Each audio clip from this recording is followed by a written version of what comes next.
PGI Chandigarh में डॉक्टरों ने एक मेडिसिन इन्वेंट की है जिससे ट्यूमर को पहचानना कि वो किस पार्ट में है बहुत इजी हो जाएगा। हमारे साथ डॉक्टर रमा बालिया हैं, एंडोक्रोलॉजी डिपार्टमेंट में, जिन्होंने ये इन्वेंट किया है। 6 साल की कड़ी मेहनत के बाद इन्होंने ये इन्वेंट किया है और काफ़ी पेशेंट पे भी इसका बेनिफिट रहा है।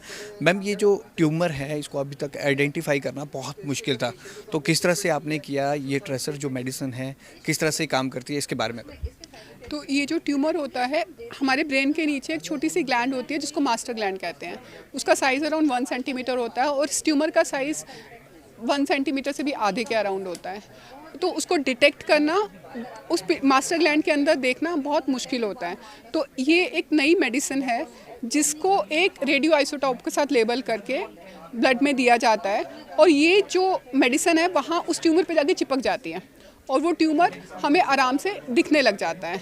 और उसे हम जो पेट इमेजिंग होती है जो हम वैसे भी नॉर्मली करते हैं, उसमें ये स्पेसिफिक ट्रेसर उसी ट्यूमर पे जाके चिपकता है और हमें आराम से वो ट्यूमर दिख जाता है।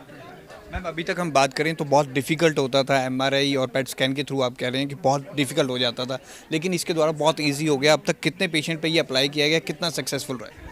तो ये अभी तक हमने अराउंड 65 पेशेंट्स में किया और 64 केसेस में हमें ट्यूमर मिल गया और उसमें से अराउंड 43 पेशेंट्स का सर्जरी हुआ है और 42 केसेस में हम ट्यूमर टिश्यू पर दिखा पाए कि सच में ट्यूमर रिमूव हो गया। मैम, कितनी बड़ी अचीवमेंट आप मानते हैं, क्योंकि इसको लेकर अभी तक कोई इस तरह की रिसर्च नहीं थी, कोई इस तरह की मेडिसिन नहीं थी। आप 2017 पर इसमें इस लगे हुए थे न्यूक्लियर मेडिसिन के साथ, तो किस तरह की अचीवमेंट आप मानते हैं और किस तरह से वर्ल्ड किस तरह से देख रहा है, वो भी आपको अप्रोच कर रहे हैं?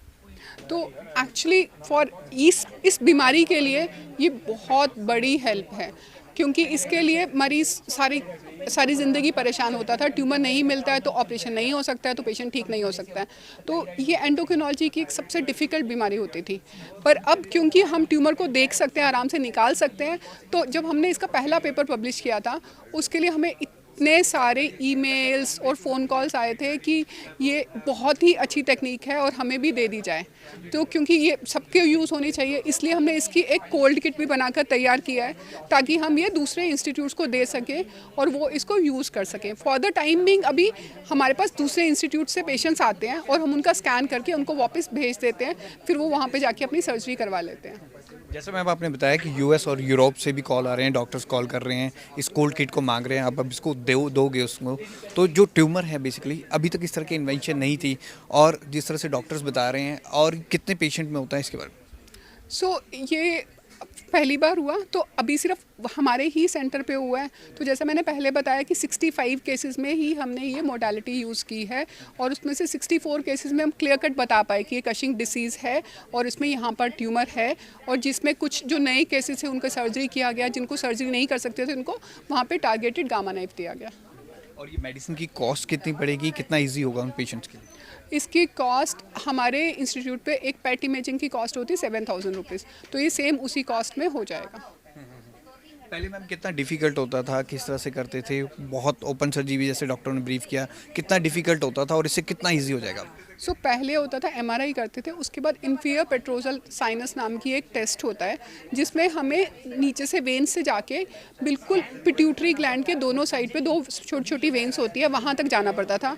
फिर वहाँ से ब्लड सैम्पलिंग करते थे और उस समय ये पता चलता था कि ट्यूमर राइट साइड पे है कि लेफ्ट साइड पे है, जिसकी कॉस्ट अराउंड 70,000-80,000 रुपीज़ आती थी और मोस्ट ऑफ द पेशेंट्स नहीं करवा पाते थे क्योंकि उतने में तो सर्जरी हो जाती है।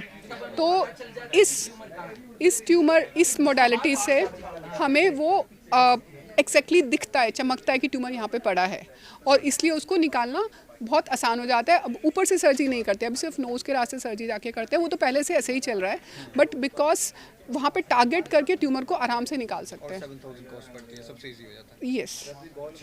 तो पीजीआई के डॉक्टर रमा बालिया जिन्होंने ये मेडिसिन इन्वेंट की है, काफ़ी इजी होगा अब ट्यूमर को डिटेक्ट करना, जैसे उन्होंने बताया। और पीजीआई चंडीगढ़ की ये बहुत बड़ी अचीवमेंट है। इसको लेकर डॉक्टर जया शुक्ला भी हमारे साथ हैं न्यूक्लियर मेडिसिन से, उनसे भी बातचीत करते हैं।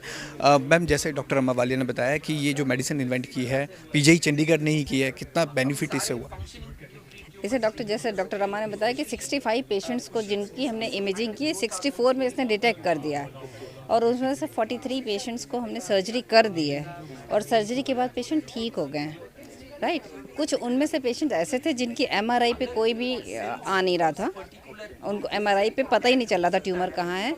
और कुछ ऐसे पेशेंट थे जिनकी ऑलरेडी सर्जरी हो चुकी थी, तो पूरा छोटा सा टिश्यू बच गया हो या फिर दोबारा डेवलप हो गया हो। तो उन पेशेंट, क्योंकि ट्यूमर निकलने के बाद वैसे ही छोटा सा टिश्यू बच गया, उसमें भी इसने डिटेक्ट कर लिया कि कहाँ पर ट्यूमर है। तो it is very good. And कुछ पेशेंट्स को हमने जैसे गामा नाइफ बताया, surgery that is not surgery, but उसको बिल्कुल पिन पॉइंट करके वहाँ पर गामा नाइफ देके ट्यूमर को ख़त्म कर देते हैं। बहुत छोटा ट्यूमर होता है तो जैसे न्यूरोसर्जन्स बताएंगे आपको कि उन्होंने गामा नाइफ से उनको ठीक कर दिया।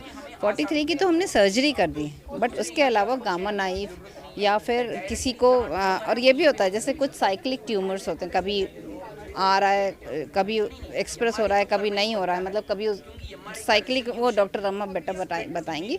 तो वो किस समय वो फंक्शनल है ट्यूमर, है ना, वो हमें बता देता है। सपोज़ आज हमने किया, लेकिन जैसे एंडोक्राइनोलॉजी वालों को पता है कि ये है तो इसमें कशिंग के सिम्टम्स हैं, तो आज अगर नहीं आया तो फिर साइक्लिक होता है ना, क्योंकि कभी एक्सप्रेस हो रहा है कभी नहीं, तो हम उसको दोबारा बुला के भी इमेज कर सकते हैं। और जिस समय वो उसके सिम्टम्स दिख रहे हो, प्रकट हो रहे हो, उस समय हम उसकी इमेज करके उसको देख सकते हैं। कितना डिफिकल्ट होता था, जैसे मैम कह रहे 0.5 सेंटीमीटर का ये ट्यूमर है, बहुत डिफिकल्ट हो जाता था, तो पेशेंट को किस तरह की दिक्कतें आती थी? देखिए वो तो क्लिनिशियंस बताएंगे, मैं तो रेडियो केमिस्ट हूँ, मैंने मॉलिक्यूल बनाया है, तो मुझे मॉलिक्यूल के बारे में ही आप पूछे तो बेटर रहेगा। बाकी डॉक्टर रमा और सर्जन्स ये सब बता पाएंगे। मॉलिक्यूल के बारे में अगर बता दें, आप 6 साल से इसके बारे में रिसर्च चल रही थी मॉलिक्यूल के बारे में। हाँ, 6 साल से हम 2 मॉलिक्यूल्स के बारे में रिसर्च कर रहे हैं। एक तो बड़ा मॉलिक्यूल था, 41 एमिनो एसिड, मतलब प्रोटीन, बड़ा मॉलिक्यूल था, और वो नॉर्मल पिट्यूटरी में भी जाता था, CRH जिसको बोलते हैं, कॉर्टिकोट्रोपिन रिलीजिंग हार्मोन। तो उससे हमने किया, बट वो नॉर्मल पिट्यूटरी में भी थोड़ा उसका अपटेक आता है। तो फिर हमें पता चला कि एक दूसरा मॉलिक्यूल है जो ज़्यादा, उसकी एफिकेसी ज़्यादा है, ठीक है। तो फिर उस मॉलिक्यूल पे हमने काम करना शुरू किया, लेकिन उसमें कहीं ऐसी जगह नहीं थी जिसमें कि हम अपना रेडियो आइसोटोप अटैच कर सके, या रेडियो आइसोटोप के लिए जो हम स्ट्रक्चर लगाते हैं वो लगा सके। तो उसके लिए हमें उसका सीक्वेंस भी थोड़ा चेंज करना पड़ा, पर सीक्वेंस हमने बड़े ध्यान से चेंज किया, सो दैट अगर हम सपोज़ आप, जैसे मैं बताती हूँ कि आपको 3 पॉइंट प्लग है, आप 10 एम्पियर एंड 15 एम्पियर का, तो दोनों एक दूसरे में फिट नहीं होते हैं ना। तो हमने ये देखा कि वो जो बाइंडिंग साइट है वो डिस्टर्ब ना हो, और एक एमिनो एसिड सीक्वेंस चेंज करके, एक एमिनो एसिड ऐड करके, फिर हमने उसमें ये रेडियो आइसोटोप लगाने के लिए जो स्ट्रक्चर चाहिए था उसको लगाया, तो वो वैसे ही बढ़िया काम कर रहा है। तो पीजीआई चंडीगढ़ ने ये मेडिसिन इन्वेंट की है जिससे ट्यूमर डिटेक्ट करना बहुत ही आसान होगा, और सबसे बड़ी बात है, ये बहुत बड़ी अचीवमेंट है पीजीआई चंडीगढ़ की अगर हम बात करें, क्योंकि अब तक ये कहीं पर भी नहीं था। पीजीआई चंडीगढ़ ने ही ये रिसर्च करके इन्वेंट की है मेडिसिन। कैमरामैन रजत के साथ भगवत सिंह, पंजाब केसरी, जगबानी टीवी, चंडीगढ़।